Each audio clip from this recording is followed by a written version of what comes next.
Muito obrigado, André Luiz Arantes. Ô, Nando Medeiros, e a CPI da Covid? Como é que tá aí, Nando? Vamos atualizar as informações, porque Brasília ferve. Nando Medeiros. Ferve. E na sexta-feira o bicho pegou com os depoimentos dos irmãos, né? Luiz Miranda, e que é o deputado, e o irmão dele, o Luiz Ricardo Miranda, que é o funcionário público de carreira do Ministério da Saúde. Então, o Luiz Ricardo fez as denúncias, né, que havia inconformidade no contrato num determinado dia. Diz lá o regimento, né, do funcionário público que, ao desconfiar de algo errado, tem que comunicar imediatamente seu superior hierárquico. O problema é que os dois, na escala hierárquica, os dois próximos, né, o superintendente e o diretor dele, estavam envolvidos nessa possível irregularidade.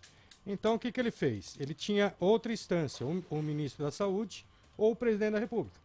Aí o Luiz Ricardo explicou: eu não tenho acesso ao ministro da Saúde, tenho acesso ao presidente da República através do meu irmão. Então, foi cumprir. Por se tratar de um deputado próximo ao presidente, Exatamente, né? Foi eleito na onda Bolsonaro. Então, o Luiz Ricardo afirma: olha, eu cumpri o que diz o regimento do funcionário público, eu procurei um superior hierárquico, o maior de todos eles, e comuniquei. E aí, rapaz, o Luiz Miranda falou: e eu comuniquei ao presidente no dia 19. E ele falou que ia tomar providência e falou que isso era rolo do... E aí ele não lembrava o nome. E aí foi sendo apertado, até que uma das senadoras, né, a Tebet, ela... Na verdade, ele caiu numa armadilha ali que os senadores fizeram, que é uma técnica de pergunta, né, Nando? Isso. Né? Vão pressionando, aí a hora que o cara tem um lapso, né, ele perde o foco, porque ele estava focado em não falar, não é isso? Né? Tem alguém, ele estava chegando na beirada ali, aí ele caiu, não é isso? Com a pressão e tudo mais, né, Nando? E aí a gente tem exatamente esse trecho aí da pergunta da senadora e o momento em que ele entrega o nome do Ricardo Barros, que é o líder do governo no Congresso. Vamos ver. É muito importante que diga o nome, até porque não se preocupe, Vossa Excelência não diz que não tem como provar, mas nós temos. Nós já temos indícios, nós já temos documentos e nós temos como rastrear. Se Vossa Excelência tiver a coragem de dizer o nome, eu posso garantir, não se preocupe com o Conselho de Ética da Câmara dos Deputados, que nenhum deputado vai ter coragem de surgir contra Vossa Excelência, contra a opinião pública, contra a massa de brasileiros que quer saber a verdade e buscar a verdade dos fatos. A senhora também sabe que é o Ricardo Barros que o presidente falou. Vamos buscar a verdade a favor do país. Então o senhor confirma. O senhor confirma, então, que... Foi o Ricardo Barros que o presidente falou. Agradeço imensamente a Vossa Excelência. Essa CPI... Eu me sinto pressionado para falar. Eu queria ter dito desde o primeiro momento, mas é porque vocês não sabem o que eu vou passar. Por apontar um presidente da República que todo mundo defende como uma pessoa correta, honesta, que sabe que tem algo errado, ele sabe o nome, ele sabe quem é, ele não faz nada por medo da pressão que ele pode levar do outro lado. Pô, que presidente é esse que tem medo de pressão de quem está fazendo o errado? De quem desvia dinheiro público, das pessoas morrendo na Covid?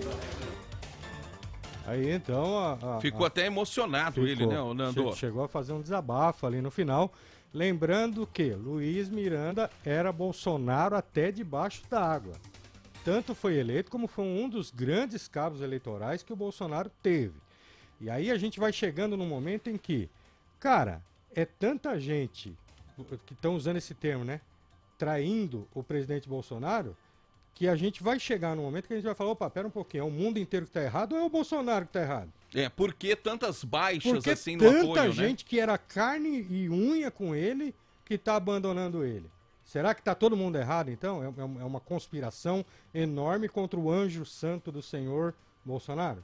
Olha, e o governo Jair Bolsonaro assinou a toque de caixa o contrato de 1,61 bilhão para a compra da vacina indiana Covaxin, sem atender a tempo a um conjunto de 10 recomendações feitas pela consultoria jurídica do Ministério da Saúde, formada por integrantes da AGU, a Advocacia Geral da União. A consultoria concluiu um parecer pela viabilidade jurídica do processo de compra, condicionada ao atendimento das recomendações que são descritas no documento. O Ministério deveria, por exemplo, cercar-se de cuidado sobre a qualidade da vacina, justificar por que dispensou uma pesquisa de preços, apresentar uma razão para a contratação de 20 milhões de doses e definir qual seria a posição da Precisa Medicamentos, a intermediadora do negócio, se representante ou distribuidora dos imunizantes fabricados pelo laboratório indiano Biotech. Olha, o que aconteceu aqui, no caso da Covaxin, Nando e Samuel, foi muito, no trâmite aqui do processo administrativo, foi muito parecido com o que aconteceu no processo administrativo da CPI das ambulâncias, no caso da contratação das ambulâncias aqui em Ribeirão Preto, no episódio que ficou conhecido como Farra das Ambulâncias. Aqui, para poder comprar a Covaxin, assinar o contrato com o governo indiano, o Ministério da Saúde, através de sua consultoria jurídica, né, que é formada por integrantes da Advocacia Geral da União, da AGU, ele teria de obedecer a um trâmite administrativo, ao trâmite legal, mesmo que seja uma compra emergencial, né? Então existe o chamado parecer jurídico. Olha, então vai comprar vacina? Então vamos lá. Qual a justificativa para comprar vacina? Qual a justificativa para tantas doses? Quem é que está intermediando? O intermediador, no caso aqui o laboratório, né, a empresa Precisa, fica com comissão? Qual o papel? A que ponto? Em que quantidade? Quando? Então são perguntas que devem ser respondidas para que se obedeça ao trâmite legal, para poder formalizar um contrato, para poder fazer uma compra. Então, o parecer jurídico do Ministério da Saúde foi atropelado. O governo federal fechou a compra da Covaxin sem obedecer a esse trâmite. A mesma coisa que aconteceu aqui no episódio da Farra das Ambulâncias. Eu me lembro, um pouco Nando, mais grave. Nando, que a procuradora do município, não é isso? Ela foi chamada na CPI das ambulâncias e ela foi questionada, inclusive por um vereador que é jurista, o Renato Zuccolotto, que foi o relator. E ela simplesmente disse, olha, nós pedimos todas as informações, né, demos o nosso parecer que era contrário à contratação das ambulâncias. E mesmo assim a Secretaria Municipal de Saúde tocou o processo, né? Tocou a contratação da empresa que é do amigo do prefeito Duarte Nogueira. Isso virou uma investigação na Polícia Federal. A Polícia Federal entendeu que houve indício de irregularidade, mandou para o Ministério Público engavetou, né? O Ministério Público arquivou, mas não acatou a denúncia feita pela Polícia Federal. Foi a mesma coisa. É a mesma coisa, porque esses órgãos, Nando, eles estão lá para isso, para te dar o respaldo jurídico, o respaldo técnico. Esses profissionais estão lá exatamente para isso. Agora, eles foram ignorados, e isso é muito sério. É um pouquinho mais grave, o Lincoln, nesse caso do Ministério da Saúde. O funcionário que libera o pagamento, a assinatura do contrato, é o Luiz Ricardo. E o Luiz Ricardo falou assim, eu não assino, eu não libero. O Ricardo Barros até porque responde também, né, Nando? O Ricardo Barros nomeou uma funcionária, uma que é o líder do governo. Que é o líder do governo. Nomeou uma coordenadora, não nesse momento, já havia nomeado antes. Essa coordenadora falou assim, você não assina?